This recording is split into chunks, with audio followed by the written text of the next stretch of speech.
Мектеп окуучулары катышкан кырсыктардын алдын алуу үчүн ар кандай чаралар көрүлүп келет. Алсак айдоочуларды, окуучуларды жана бардык эле тургундарды жол эрежесин сактоого чакыруу максатында социалдык роликтер тартылып, жол жээктерине белгилер коюлат. Мектеп жана бала бакчаларда жол эрежелери тууралуу кыскача сабактар өтүлүп, жолдорго дөңсөлөр орнотулат. Мындай чаралар көптөгөн кырсыктардын алдын албастан канчалаган адам өмүрлөрүн сактап келет. Мына ошондой максатта Кочкор районунун Исакеев айылындагы Исакеев көчөсүндө коопсуздук үчүн коюлган жол дөңсөлөрүн айыл тургуну өз билемдик менен казып салганын 6 августта Кубан Сейдилда уулу Супер KG порталына кабарлап, элдик кабар рубрикасынын август айы боюнча жеңүүчүсү деп табылды. Окурманыбызды жеңиши менен куттуктап, кезектеги смартфонду тапшырдык. Манакей Супер KG порталы август айындагы элдик кабардын жеңүүчүсү деп тапты. Бул смартфон сиздики. Рахмат. Күттүңүз беле? Ушул окуяны өзүңүз менен айтып берсеңиз, кандай болду эле? Ошол жанагы дөңсөнү өз билемдикке салып бускандар азыркы учурда жазасын алдыбы, кабардар болдуңузбу ошодон? Азыркы учурга чейин кабардар өткөн убакта дос баламдан билип сурасам ушу аткарыла элек экен да. Азыркыга чейин ушу аткарыла элек дейт. Ал окуя август айынын башында дос баланыкына Исакеев айылына баргам конокко. Ошол мектепке кайрылыш жерде ошо жол дөңсөсүнөн ошол жарым жери ошо кандай бир кукуду аттуу кишиден ошо тарабынан ошо бузулуп, ошо жол немеси бузулган экен да. Ошону телефон аркылуу тартып ошо элдик кабарга жөнөтүп. Жеңүүчү болоюн деп жөнөттүңүзбү же жалпы элдин коопсуздугун ойлоп?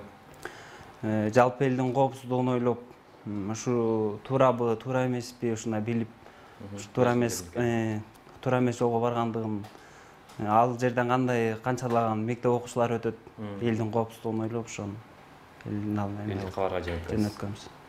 Эми сизге чейин эле ал жерде бир ондогон жүздөгөн киши ары бери өтсө керек. Өтсө керек. Ошол канча күндүн аралыгында болуп атат бул окуя? Ошо 10 күндүн аралыгында болуп атат. 10 күн болуп жаткан, эч ким деле унчуккан эмес. Унчуккан эмес, кайдыгерлик кылганда эле башка эле. Ошо мен тартканга ошо ой келди, ошо элдик кабарга жөнөтүп. Ошол жерде мисалы мектеп канча аралык алыс жакындыгы? 100 метрдей болот го. 2 метр. Жакын эле. Машиналар катуу айда өткөн үчүн ошол дөңсөнү койсо керек, мектеп. Ошо үйүнө жакын болуп, ошол бир машиналар ошол жерден бурулуп өтүп, ошол үйүнүн жанына жакын бурулат экен, ошон үчүн бир жакка капталынып, ошо нары өтсүн деген ойдобу, ошо бусурган. Ошол жердеги эле жашоочу. Эми ошол жалпы көрүүчүлөргө мынакей смартфондун ээси болуп отурасыз, анан өзүңүздүн каалоо тилегиңизди айтып коюңуз. Ошо рахмат ушу Супер KG порталына.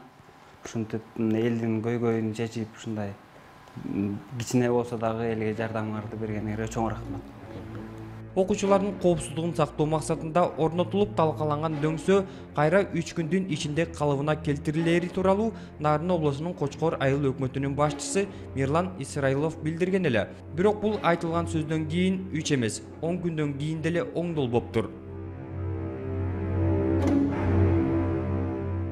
Жергиликтүү тургундардын айтымында учурда ал дөңсө талкаланган бойдон турат. Окуу жылы башталды. Демек, окуучулар кайра эле унаалар жогорку ылдамдыкта жүргөн жол аркылуу өтө башташат. Бир дөңсөнү мынчалык деңгээлде көтөрүүнүн кереги жок эле деп айта тургандар болушу мүмкүн. Эске салсак, ушул эле жерде 1 жыл мурун автоунаа катуу баратып аварияга учурап, 1 адам каза болгон. Эми бул маселенин чечилиши дагы канча өмүрдү талап кылат?